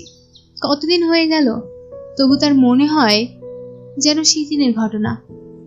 কাকটি তাকানোর ভঙ্গিটিও তার মনে আছে। এরকম হয় কেন মানুষের? বড় বিচিত্র মন আমাদের। বড় চাচা দুপুরের খাবার খেতে আনিসের ঘরে চলে গেলেন। আনিস অসুস্থ হয়ে এখানে পড়ে আছে প্রায় 11 মাস। এই 11 মাসের প্রতি দুপুরে তিনি আনিসের সঙ্গে খেতে বসেছেন। হর ঘন্টাখানিক সময় তিনি আনিসের ঘরে কাটান। এটা সেটা নিয়ে হালকা গল্প গুজব করেন। আজ ঘরে ঢুকে দেখলেন খাবার দিয়ে গেছে এবং আনিস গোগ্রাসে খাচ্ছে। সে চাচাকে দেখে লজ্জিত হয়ে বলল, বড় খিদে পেয়েছে চাচা। খিদে পেলে খাবি, আমার জন্য অপেক্ষা করতে হবে নাকি রে গাধা? আপনি হাত ধুয়ে আসুন। তোর শরীর কেমন বল? ভালো। ব্যথা হয়নি না? সকালের দিকে অল্প হয়েছে, এখন নেই। বড় চাচা খেতে বসে আনিসের দিকে বারবার তাকাতে লাগলেন। আনিসের চেহারায় তার বাবার চেহারা আদল আছে, খুব পুরুষালী গড়ন। তবে মেয়েদের মতো ছোট্ট বরফি কাটা চিবুক। এইটুকুতেই তার চেহারায় খানিকটা ছেলে মানুষ এসে গেছে। আনিস বলল, বড় চাচা, সানাই শুনে আজ জেগেছি। সানাইয়ের কথায় বড় চাচার মন খারাপ হয়ে গেল। তিনি যেমন হবে ভেবেছিলেন তেমনই হয়নি। তিনি চেয়েছিলেন বিয়ের এই আনন্দ উৎসবের সঙ্গে সঙ্গে একটা সুকরুণ সুর কাটতে থাকুক, সবাইকে মনে করিয়ে দিক এবারের সবচেয়ে আদরের একটি মেয়ে আর চলে যাচ্ছে, আর কখনো সে জ্যোৎস্না রাতে সাদে দাপাদাপি করে ভুল সুরে রবীন্দ্রসঙ্গীত গাইবে না। কিন্তু তিনি যেমন চেয়েছিলেন তেমন হলো না। অল্প বেলা বাড়তেই তুমুল হইচই এ সানাইয়ের সুর ডুবে গেল। তিনি মনমরা হয়ে রেডিওগ্রাম বন্ধ করে দিলেন। বড় চাচা হাত ধুয়ে এসে বসলেন আনিসের বিছানায়। আচমকা প্রশ্ন করলেন, তোর কি খুব খারাপ লাগছে আনিস? কই না তো। আমেরিকা থেকে ফিরে এসে একটা সাদা শীতে ভালো মেয়ে বিয়ে করিস তুই। আনিস হেসে ফেলল। বড় চাচা গম্ভীর হয়ে বলল, হাসির কি হলো? হাসছিস কেন? আমি আর বাঁচবো না। This is a lost game. বড় চাচা কথা বললেন না। আনিসের সিগারেট খেতে ইচ্ছে হচ্ছিল, কিন্তু বড় চাচা না যাওয়া পর্যন্ত সেটি সম্ভব না। সে অপেক্ষা করতে লাগলো কখন তিনি ওঠেন, কিন্তু তিনি উঠলেন না। আনিসের সিগারেট পেপাসা আরো বাড়িয়ে দিয়ে একটু চুরুট ধরালেন। আনিসের দিকে সরু চোখে তাকিয়ে বললেন, কোনো কারণে আমার উপর কি তোর কোনো রাগ আছে? কি যে বলেন চাচা, রাগ থাকবে কেন? না, সত্যি করে বল, কি মুশকিল? আমি রাগ করবো কেন? কি হয়েছে আপনার বলুন তো? আমার কিছু হয়নি। বড় চাচা হঠাৎ ভীষণ অন্যমনস্ক হয়ে পড়লেন। কাল রাত থেকে তার মনে হচ্ছিল আনিসের মনে তার প্রতি কিছু অভিমান জমা আছে। আনিস যদিও এখন হাসছে, তবু সে হাসি মুখ দেখে তার কষ্ট হতে থাকলো। তিনি নিজের মনে খানিকক্ষণ বিড়বিড় করলেন, তারপর উঠে দাঁড়িয়ে, যাই আনিস বলে ছুটে বেরিয়ে গেলেন। বড় চাচা হচ্ছে সেই ধরনের মানুষ যারা সামান্য ব্যাপারে অভিভূত হন না। আজ আনিসকে দেখে তিনি অভিভূত হয়েছেন। তিনি চাইছিলেন কিছু একটা করেন, কিন্তু কি করবেন তা তার জানা নেই। আনিসের জন্য একটা গাঢ় দুর্বলতা আছে। নিজের দুর্বলতাকে তিনি কোনো কালেই প্রকাশ করতে পারেন না। প্রকাশ করবার খুব একটা ইচ্ছাও তার কোনো কালেই ছিল না। কিন্তু আজ তার মন কাঁদতে লাগলো। ইচ্ছে হলো এমন কিছু করেন যাতে আনিস বুঝতে পারে এই গৃহে তার জন্য একটা কোমল স্থান আছে। কিন্তু আনিস বড় অভিমানী হয়ে জন্মেছে, তার জন্য কিছু করা সেই কারণে হয়ে ওঠে না। খুব ছেলেবেলায় আনিস যখন 11-12 বছর বয়স, তখনই বড় চাচা আনিসের তীব্র অভিমানের খোঁজ পান। বড় হয়েছে বলে আনিস তখন আলাদা ঘরে ঘুমায়। তার ঘরটি একতলায়। পাশের ঘরে আনিস, জরি ও পরীর মাস্টার সাহেব থাকেন। এক রাত্রিরে খুব ঝড় বৃষ্টি হচ্ছে। বড় চাচা আনিসের ঘরের পাশ দিয়ে যাবার সময় শুনলেন আনিস কাঁদছে। তিনি ডাকলেন, আনিস, কি হয়েছে রে? আনিস ফুপিয়ে বলল, ভয় পাচ্ছি। আয় আমার ঘরে আয়, আমার সঙ্গে থাকবি। না। তাহলে আমি সঙ্গে শুই? না। দরজা খুল তুই। আনিস দরজা খুলল না। তিনি অনেকক্ষণ বন্ধ দরজার সামনে দাঁড়িয়ে রইলেন। বড় চাচার মনে হলো জরির বিয়ের এই দিনটি আনিসের জন্য খুব একটা দুঃখের দিন, কিন্তু তার কিছুই করবার নেই। যে ছেলের সঙ্গে জরির বিয়ে হচ্ছে তার খোঁজ বড় চাচাই এনেছিলেন। তার অবাল্য বন্ধু আশরাফ আহমেদের বড় ছেলে, নম্র ও বিনয়ী, লাজুক ও হৃদয়বান। দেখতে আনিসের মতো সুপুরুষ নয়, রোগা ও কালো। জরির বাবা আপত্তি করেছিলেন, বারবার বলেছিলেন ছেলের ধরন যেন কেমন। জরির মারও ঠিক মত নেই। মিনমিন করে বলেছেন ইউনিভার্সিটির মাস্টার, কয় পয়সার বেতন পায়। কিন্তু বড় চাচা প্রবল মতের বিরুদ্ধে কোনো আপত্তি টিকল না। তার যুক্তি হচ্ছে, জয়ীর মতো একটি ভালো মেয়ের জন্য এরকম একজন ভাবুক ছেলেই দরকার, যে গল্প কবিতা লেখে। জয়ী সুখ পাবে। কিন্তু আপত্তি উঠল সম্পূর্ণ ভিন্ন জায়গায়। বড় চাচা স্তম্ভিত হয়ে গেলেন। তিনি সেদিন শয্যাশায়ী, দাঁতের ব্যথায় কাতর।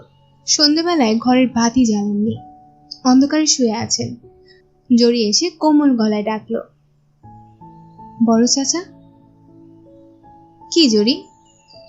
আপনাকে একটা কথা বলতে এসেছি। বড় চাচা বিছানায় উঠে বসলেন। বিস্মিত হয়ে বলল, বাতি জ্বালা জরি। না, বাতি জ্বালাতে হবে না। জরি এসে বসলো তার পাশে। তিনি অবাক হয়ে বললেন, কি হয়েছে জরি? বড় চাচা, আমি। বল, কি ব্যাপার? জরি থেমে থেমে বলল, বড় চাচা, আমি ওই ছেলেটিকে বিয়ে করব না। কেন, কি হয়েছে? বড় চাচা, আমি আনিস ভাইকে বিয়ে করতে চাই। জরি কাঁদতে লাগলো। বড় চাচা স্তম্ভিত হয়ে বললেন, আনিস জানে? জরি ফোপাতে ফোপাতে বলল, জানে। তাকে আসতে বলেছিলাম, তার নাকি লজ্জা লাগে। দুজনেই বেশ কিছু সময় চুপচাপ কাটালো। বড় চাচা একসময় বললেন, আচ্ছা ঠিক আছে। সে রাতে তিনি একটু ঘুমোতে পারলেন না। অনেকবার তার ইচ্ছে হলো তিনি আনিসের কাছে যান, কিন্তু তিনি নিজের ঘরেই বসে রইলেন। তার অনেক পুরনো কথা মনে পড়তে লাগলো। জয়ের অনেক অদ্ভুত আচরণ অর্থবহ হলো। একটি মেয়ে তো শুধু শুধু একা ছাদে বসে কাঁদতে পারে না। সে চোখের জলের কোনো না কোনো কোমল কারণ থাকে। আশ্চর্য, এসব তার চোখে এড়িয়ে গেল কি করে? বিয়ে বড় চাচা ভেঙে দিয়েছিলেন, যদিও কাউকে বলেনি। এত আগ্রহ যে বিয়ের জন্য ছিল, হঠাৎ করে কমে গেল কেন? আজ জরির বিয়ে হচ্ছে, এবং আশ্চর্য, সেই ছেলেটির সঙ্গে। মাঝখানে একটি ভালোবাসার সবুজ পর্দা দুলছে ঠিকই, কিন্তু তাতে কি? জীবন বহতা নদী। একটি মৃত্যু পথযাত্রী যুবকের জন্য তার গতি কখনো থেমে যায় না। থেমে যাওয়া উচিত নয়। বড় চাচার কষ্ট হতে লাগলো। জরির জন্য কষ্ট, আনিসের জন্য কষ্ট, সেই সঙ্গে তার মৃত স্ত্রীর জন্য কষ্ট। তার ইচ্ছে হলো আবার আনিসের ঘরে যান। তার মাথায় হাত রেখে মৃদু গলায় বলেন, আনিস, তোর মনে আছে একবার আমার সঙ্গে জন্মাষ্টমীর মেলায় গিয়েছিলি? সেখানে। তিনি আবার আনিসের ঘরে ফিরে এলেন। আনিস পা দোলাতে দোলাতে সিগারেট টানছিল। বড় চাচাকে দেখে সে সিগারেট লুকিয়ে ফেলল। কিছু বলবেন চাচা? না না, কিছু বলবো না। বড় চাচা আবার ফিরে এলেন। দুপুরে রোদ সরে গেছে। শীতের বিকেল বড্ড দ্রুত এসে যায়। বেলা 3টে মোটে বাজে। এর মধ্যেই গাছের ছায়া হয়েছে দীর্ঘ। রোদ গিয়েছে নিবে। বৈকালিক চায়ের জোগাড়ে ব্যস্ত হয়েছে জরির মা। হাতে সময় খুব অল্প। সন্ধ্যা 7টার আগেই বরযাত্রী এসে যাবে। তারা খবর পাঠিয়েছে 9টার মধ্যে যেন সব শেষ করে কোণে বিদায় দিয়ে দেওয়া হয়। রান্নাবান্না হয়ে গেছে। ছাদের টেবিল চেয়ার সাজানো শেষ। 100 বরযাত্রীকে এক বৈঠকেই খাইয়ে দেবার ব্যবস্থা হয়েছে। বাড়ির সামনে ডেকোরেটররা চমৎকার গেট বানিয়েছে। সন্ধ্যার পরপরই ইলেকট্রিক বাল্বের আলোয় সেই গেট ঝলমল করবে। জরির বাবার অফিস সুপারিনটেন্ডেন্ট কি মনে করে যেন দুপুর বেলাতেই এসে পড়েছেন। জরির বাবা সারাক্ষণ তার সঙ্গেই আছেন। জরির মার হাতে যদিও কোনো কাজ নেই, তবু তিনি মুহূর্তের জন্য ফুসরত পাচ্ছেন না। আজ তার গোছলও করা হয়নি, দুপুরে খাওয়াও হয়নি। সারাক্ষণই ব্যস্ত হয়ে ঘুরঘুর করছেন। এখন তার প্রচন্ড মাথা ধরেছে। তবু ওই মাথা ধরা নিয়ে বিরাট এক কেতলি চা বানিয়ে নিয়ে এসেছেন। পাড়ার মেয়ে এবং জরির বন্ধুরা জরিকে ঘিরে বসেছিল। চা আসতেই অকারণ একটা ব্যস্ততা শুরু হলো। কনক বলল, জরি, তুই চা খাবি এক কাপ? না, আমার শরীর খারাপ করছে। খানা এক ঢোক। চায়ে প্রচুর চিনি ও এলাচ দেয়ার পায়েসের মতো গন্ধ, তবু চমৎকার লাগছে খেতে। জরির মা বললেন, চপ আনতে বলেছি, যে কয়টা পারো খেয়ে নাও সবাই, রাতে খেতে দেরি হবে। আবার একটা হল্লোড় উঠল। কন্যাপক্ষে ও মেহমানদের আসবার বিরাম নেই। রিকশা এসে থামছে। হাসি মুখে নামছে চেনা লোকজন। কিছুক্ষণের মধ্যে মিশে যাচ্ছে বিয়েবাড়ির স্রোতে। এরকম একটা উৎসবে কাউকে আলাদা করে চেনা যায় না। সবাই বাড়ির লোক হয়ে গেছে। আনিসের মা তাই রিকশা থেকে নেমে হকচকিয়ে গেলেন। আনিসের মা যে আসবেন তা সবাই জানতো। তাকে চিঠি লিখে জানানো হয়েছে আনিস 17 তারিখে আমেরিকা যাচ্ছে, জটিল অপারেশন হবে। একবার যেন তিনি আসেন। সে চিঠি পেয়ে আনিসের মা যে এত আগে ভাগে এসে পড়বেন তাকেও ভাবেনি। অনেকদিন পর দেখা, তবু জরির মা ঠিকই চিনলেও না জানার ভান করলেন। বললেন, আপনাকে ঠিক চিনতে পারলাম না তো। আনিসের মা কুণ্ঠিত হয়ে বললেন, আমি আশরাফি, আনিসের মা। তার স্বামী ভদ্রলোকটি মোটাসোটা ধরনের গোবেচারা ভালো মানুষ। তিনি বিনীত হেসে বললেন, আপা ভালো আছেন? কার বিয়ে? আমার সেজমের। বলতে গিয়ে জরির মার একটু লজ্জা লাগলো, কারণ পরীর বিয়ের সময় এদের কোনো খবর দেননি, জরির বিয়েতেও না। জরির মা বললেন, আপনার হাত মুখ ধুন, আনিসের সঙ্গে দেখা করলে দোতলায় যান।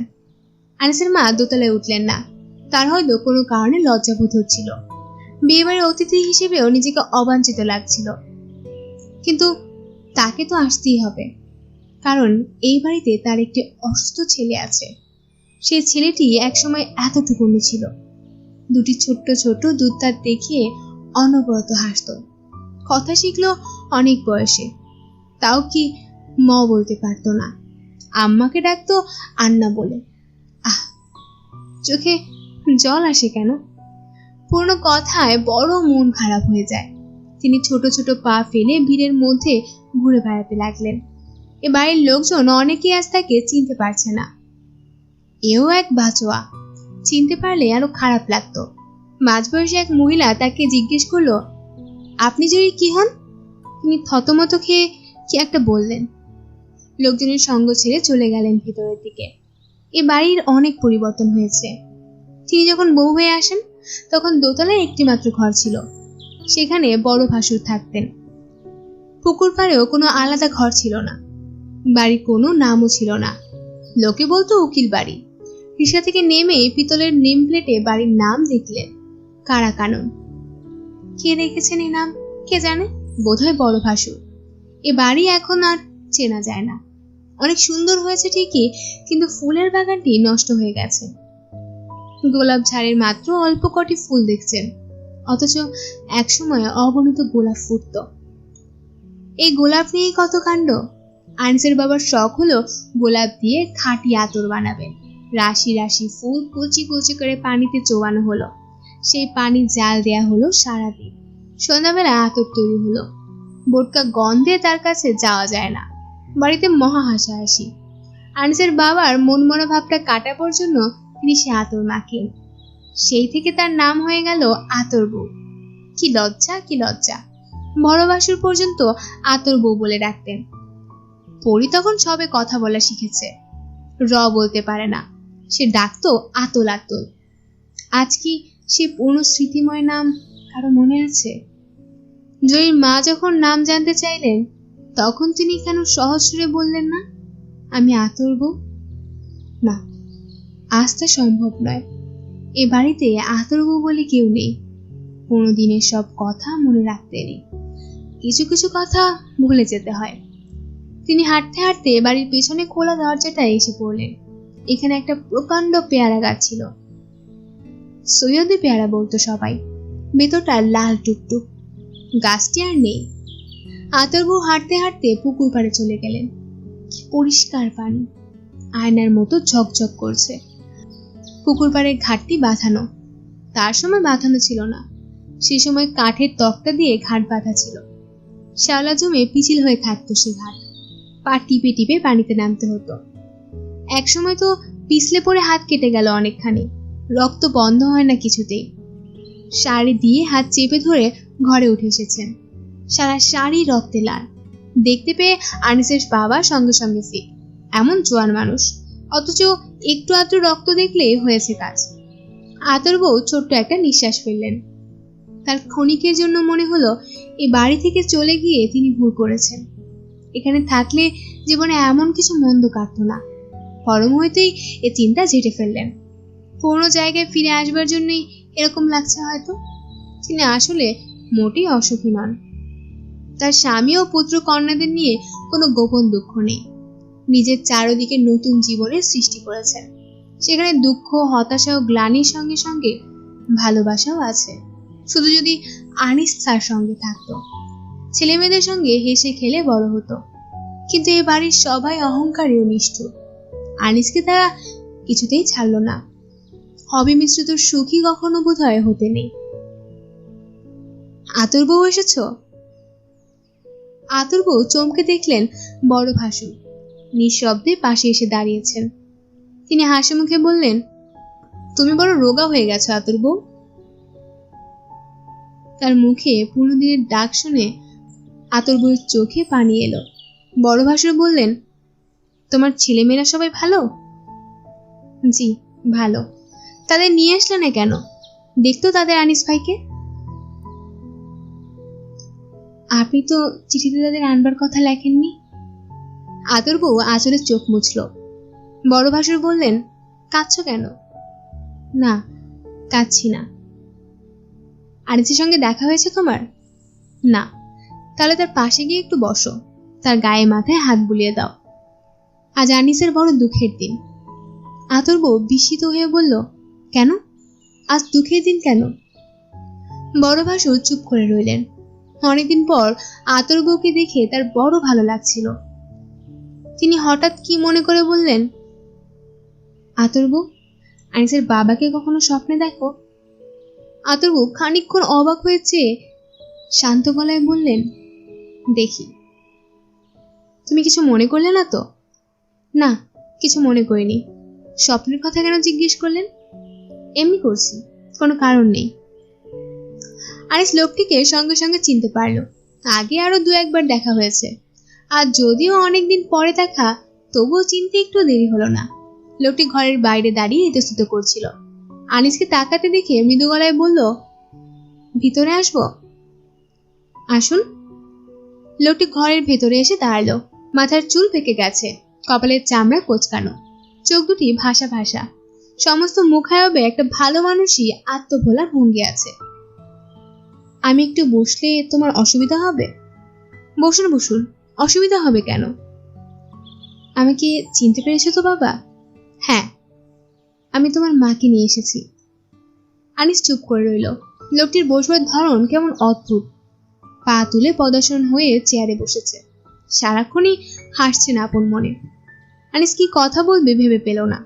দুজন লোক চুপচাপ কতক্ষণ বসে থাকতে পারে? একসময় আনিস বলল, আপনার ছেলে মেয়ে কয়টি? 2 মেয়ে 1 ছেলে। বড় মেয়ে ঢাকা ইউনিভার্সিটিতে পড়ে, কেমিস্ট্রিতে অনার্স, এবার 2nd ইয়ার। ছেলেমেয়ের কথা বলতে পেরে ভদ্রলোকের চোখ উজ্জ্বল হয়ে উঠল। তিনি ঝুঁকে এলেন আনিসের দিকে, গাঢ় স্বরে বলতে লাগলেন, বড় মেয়ের নাম নীলা, তোমার মা রেখেছে। ছোট মেয়ের নাম আমি রেখেছি, ইলা। ছেলের নাম শাহিন। ভদ্রলোক মহা উৎসাহে পকেট থেকে সিগারেট বের করে ধরালেন। তেমনি আন্তরিক সুরে বলতে লাগলেন, গত ঈদের সময় নীলা তোমাকে একটা ঈদ কার্ড পাঠিয়েছিল, নিজেই এঁকেছে। নদীতে সূর্যাস্ত হচ্ছে, 2টি বক উড়ে যাচ্ছে। তুমি পাওনি বাবা? পেয়েছিলাম। নীলা ভেবেছিল তুমিও তাকে পাঠাবে। সে রোজ জিজ্ঞেস করতো, বাবা তোমার ঠিকানায় আমার কোনো ঈদ কার্ড এসেছে? আনিস লজ্জা পেল খুব। লজ্জা ঢাকবার জন্য জিজ্ঞেস করলো, ইলা কত বড় হয়েছে? ক্লাস 9-এ পড়ে, বৃত্তি পেয়েছে, নন রেসিডেন্সিয়াল। দেখতে কেমন হয়েছে? আমার কাছে খুব ভালো লাগে, তবে শ্যামলা রং, নাকটা একটু চাপা। স্কুলের মেয়েরা তাকে চায়না ডেকে খাপায়। আনিস হো হো করে হেসে ফেলল। নীলা ও ইলার সঙ্গে দেখা হলে খুব ভালো হতো। আনিস মনে মনে ভাবলো, ইলার সঙ্গে যদি কখনো দেখা হয় তাহলে সে বলবে, ইলা হলো চায়না, ব্যাং ছাড়া খায় না।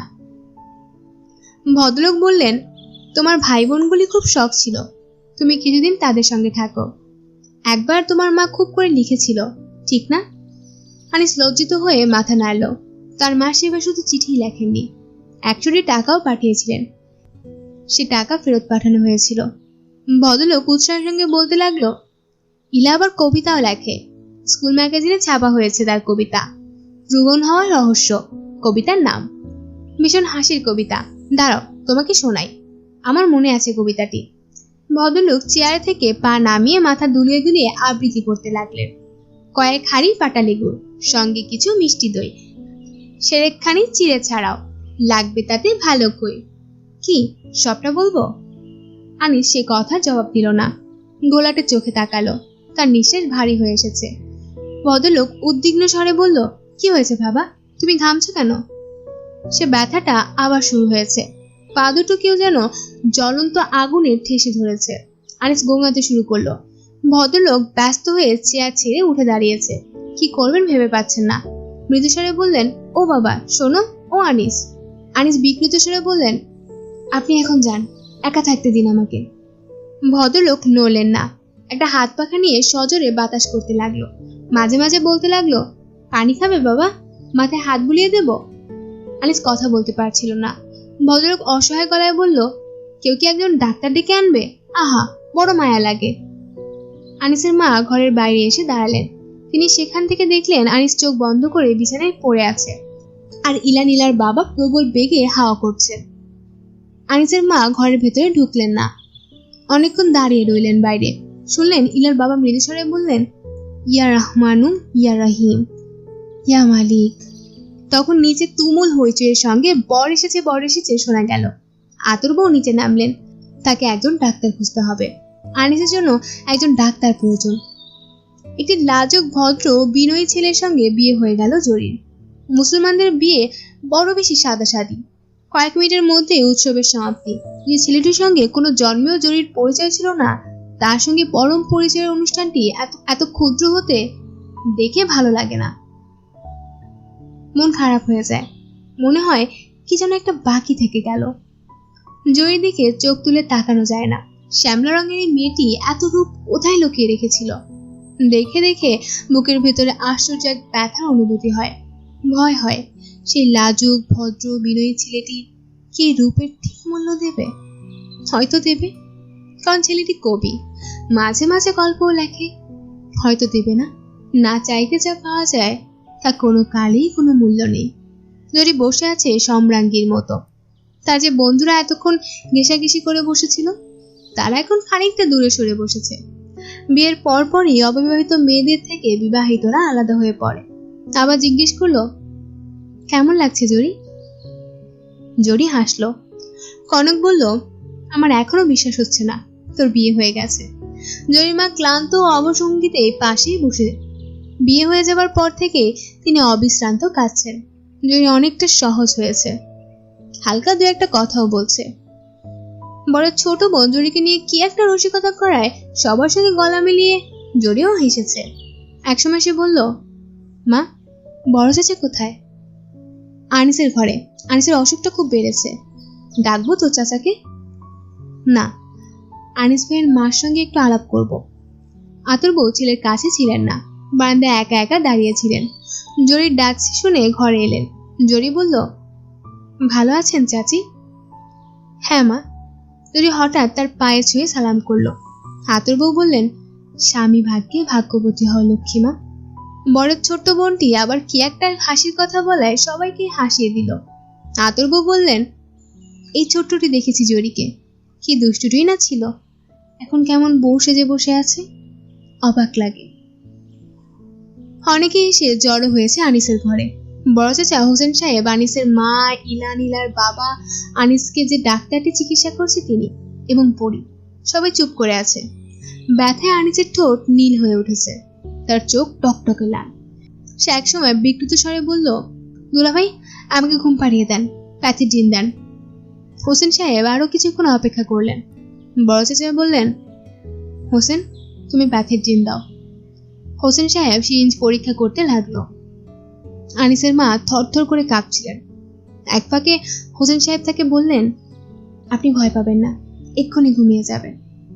আনিসের মা বিড়বিড় করে কি বললেন ভালো শোনা গেল না। ইঞ্জেকশনের পরপরই আনিস পানি খেতে চাইল। রাত কত হয়েছে জানতে চাইল। হোসেন সাহেব বললেন, ঘুম পাচ্ছে আনিস? হ্যাঁ। আনিসের মা বললেন, এখন আরাম লাগছে বাবা? লাগছে। আনিসের মা দোয়া পড়ে ফু দিলেন ছেলের মাথায়। আনিস জড়িয়ে জড়িয়ে বলল, বাতি নিভিয়ে দাও, চোখে লাগছে। বাতি নিভিয়ে তারা সবাই ঘর থেকে বেরিয়ে এলো। নিচে জরির বিদায়ের অনুষ্ঠান চলছে। রাত হয়েছে 10টা। বরযাত্রীরা আর 1 মিনিটও দেরি করতে চায় না, কিন্তু ক্রমাগতই দেরি হচ্ছে। কনে বিদায় উপলক্ষে খুব কান্নাকাটি হচ্ছে। জরির মা দুবার ফিট হয়েছেন, জরিকে ধরে রেখেছেন। বরকনেকে বারান্দায় দাঁড় করিয়ে ছবি তোলা হবে। জরি শেষবারের মতো বাড়ি ছেড়ে চলে যাচ্ছে। তার ছবি ভাড়া করা ফটোগ্রাফার ক্যামেরা স্ট্যান্ডে লাগিয়ে অধৈর্য হয়ে অপেক্ষা করছে। বর এসে দাঁড়িয়ে আছে কখন থেকে, কনের দেখা নেই। জরিকে বারবার ডাকা হচ্ছে। ঘরের সব ঝামেলা চুকিয়ে জরি যখন বারান্দায় ছবি তুলবার জন্য রওনা হয়েছে, তখনই হোসেন সাহেব বলল, জরি, আনিসের সঙ্গে দেখা করে যাও, তার সঙ্গে আর দেখা নাও হতে পারে। জরি থতমত খেয়ে দাঁড়িয়ে পড়ল। হোসেন সাহেব বরকে বললেন, তুমি আর 2 মিনিট অপেক্ষা করো, এ বাড়িতে এটি ছেলে খুবই অসুস্থ, জরি তার সঙ্গে দেখা করে আসুক। যদি বলেন তবে আমিও যাব আপনাদের সঙ্গে। না, তোমাকে কষ্ট করতে হবে না, তুমি একটু অপেক্ষা করো। এসো জরি। জরির সঙ্গে অনেকেই উঠে আসতে চাইছিল, কিন্তু হোসেন সাহেব বারণ করলেন। দলবল নিয়ে ওই ঘরে গিয়ে কাজ নেই। আনিসের ঘর অন্ধকার, বাইরে বিয়ে বাড়ির ঝলমলে আলো। সে আলোয় আনিসের ঘরের ভেতরটা আবছা আলোকিত। জরি ভেতরে এসে দাঁড়ালো। হালকা একটা সৌরভ ছড়িয়ে পড়লো চারদিকে। জরি কি সেন্ট মেখেছে কে জানে।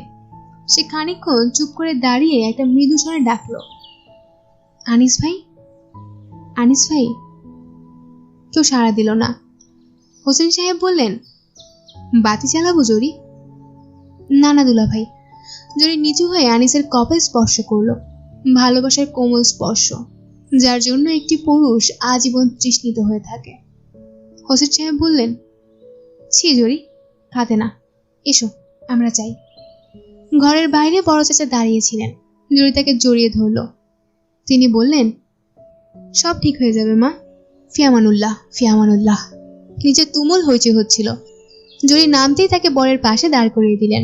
ক্যামেরাম্যান বললেন, একটু হাসুন। সবাই বলল, হাস জরি হাস, ছবি উঠবে। জরির চোখে জল টলমল করছে, কিন্তু সে হাসলো। আনিসের ঘুম যখন ভাঙলো তখন কোলাহল স্তিমিত হয়ে গেছে। সে কতক্ষণ ঘুমিয়েছে ঠিক বুঝতে পারছে না। জরি কি চলে গিয়েছে নাকি? উঠোনের সারি সারি আলো জ্বলছে, গেটের বাতিগুলো জ্বলছে নিচ্ছে। তার বিছানার খানিকটা অংশ বারান্দার বাতিতে আলোকিত হয়ে রয়েছে। আনিস ঘাড় উঁচু করে জানালার দিকে তাকালো। না, বরের গাড়ি এখনো যায়নি। জরি এখনো এই বাড়িতেই আছে। যাবার আগে দেখা করতে এখানে আসবে নিশ্চয়ই। আনিস তখন কি বলবে ভেবে পেল না। খুব গুছিয়ে কিছু একটা বলা উচিত, যাতে জরির মনের সব গ্লানি কেটে যায়। কিন্তু আনিস কোনো কথাই গুছিয়ে বলতে পারে না। জরিকে বিয়ের সাজে কেমন দেখাচ্ছে কে জানে। আনিস হয়তো দেখে চিনতেই পারবে না। জরিকে হুট করে তাকে সালাম করে বসবে নাকি? এ একটা বিশ্রী অভ্যাস আছে তার। ঈদের দিন কথা নেই বার্তা নেই, সেজে গুজে এসে টুপ করে এক সালাম। কিছু বললে বলবে সিনিয়রিটি একটা ভালো আছে না, তারপরই খিলখিল হাসি। আনিস অন্ধকার ঘরে চুপচাপ বসে রইল।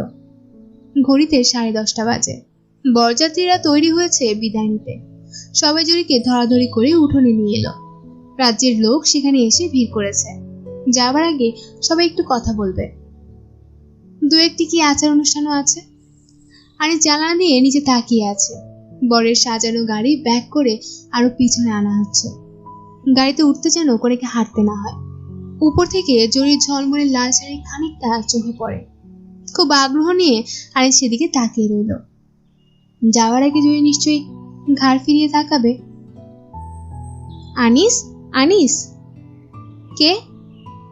আমি টিঙ্কুমণি, আমি এসেছি। এসো এসো। তোমার ব্যথা কমেছে? কমেছে। আচ্ছা। সারাদিনের ক্লান্তিতে মেয়েটির মুখ শুকিয়ে এতটুকু হয়ে গেছে। চুল এলোমেলো। আজ কেউ তার দিকে নজর দেওয়ার সময় পায়নি। আনিস তাকে বুকের কাছে টেনে নিল। জানলার দিকে আঙ্গুলে দেখিয়ে বলল, ওই দেখো টিঙ্কু, জরি চলে যাচ্ছে। টিঙ্কু সে কথায় কান না দিয়ে কাঁদো কাঁদো গলায় বলল, আমি ব্যথা পেয়েছি, হাত ভেঙে গেছে। আহা আহা, একটু হাতে হাতে খেলবে টিঙ্কু? না, আমার ঘুম পাচ্ছে। ছোট ছোট হাতে আনিসের গলা জড়িয়ে ধরে টিঙ্কু কুণ্ডলি পাকিয়ে শুয়ে পড়ল। ক্রমে ক্রমে রাত বাড়তে লাগলো। বাড়ির আলোগুলো নিভে যেতে লাগলো। বাগানের গোলাপ আর হাসনাহিনা ঝাড় থেকে ভেসে এলো ফুলের সৌরভ। অনেক দূরে একটা নিশি পাওয়া কুকুর কাঁদতে লাগলো। তারও অনেক পরে আকাশে এক ফালি চাঁদ উঠল। তার আলো এসে পড়ল নিদ্রিত শিশুটির মুখে। জ্যোৎস্নালোকিত একটি শিশুর কোমল মুখ, তার চারপাশে কি বিপুল অন্ধকার। গভীর বিষাদে আনিসের চোখে জল এলো। যে জীবন দেয়ালের ফড়িংয়ের মানুষের সাথে তার কোনো কালই দেখা হয় না।